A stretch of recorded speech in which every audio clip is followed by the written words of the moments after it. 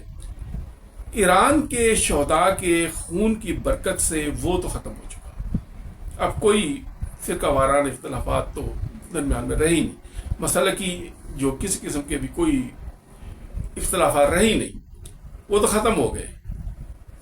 اب طاغوت اپنی ناکامی پر پریشان ہے کہ اس نے انویسٹ کی، اتنا عرصہ لگایا، پیسے بھی لگائے، سب کچھ کیا، لیکن یہ کیا ہوا کہ ان کا تو سارا کیا کرا ملیا میٹ ہو گیا۔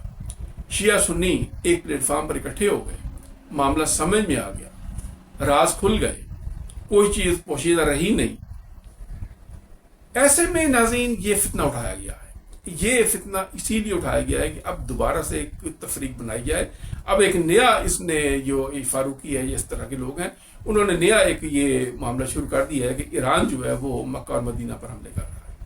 اب مکہ مدینہ پر ان کو حملے جو نظر آ رہے ہیں وہ مکہ مدینہ پر خدا نخواستہ حملے نہیں ہیں، مکہ مدینہ مرکز ہے عالم اسلام کا ناظرین، اس پر حملے کیوں ہوں گے؟ کون کرے گا؟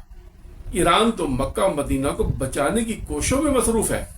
جو لوگ یہ عرب نہیں سمجھ سکے، جو عام مسلمان نہیں سمجھ سکا، اور یہ تکفیری تو بالکل ہی نہیں سمجھ سکا، لہٰذا اس کو ایران بہت پہلے سمجھ گیا تھا، اور شروع سے انقلاب کے اوائل سے انہوں نے اسرائیل کے خلاف ہی اپنا ہدف رکھا، جیسے کہ امام خمینی نے فرمایا تھا کہ اسرائیل کو صفحہ ہستی سے مٹ جانا چاہیے۔ یہ ان کا ایک موٹو تھا، ان کا ہدف تھا، جو اب جا کے یہ تقریباً مکمل ہو رہا ہے، اور اسرائیل کو ناقابل تلافی نقصان ایران نے پہنچایا ہے۔ ناظرین، اب یہ چیز آپ دیکھ لیں کہ یہ جو صورتحال ہے، اس صورتحال میں اب جب کہ دنیا اکٹھی ہو رہی ہے، ایک جگہ پر آ رہی ہے، تو یہ فاروقی جیسے شیطان جو ہیں، یہ شیطان کا ایجنڈا لے کر دوبارہ میدان میں آ گئے ہیں۔ اس کے لیے ہمیں ناظرین اپنے آپ کو ایک مضبوط رکھنے کی ضرورت ہے اور سازشوں کو سمجھنے کی ضرورت ہے۔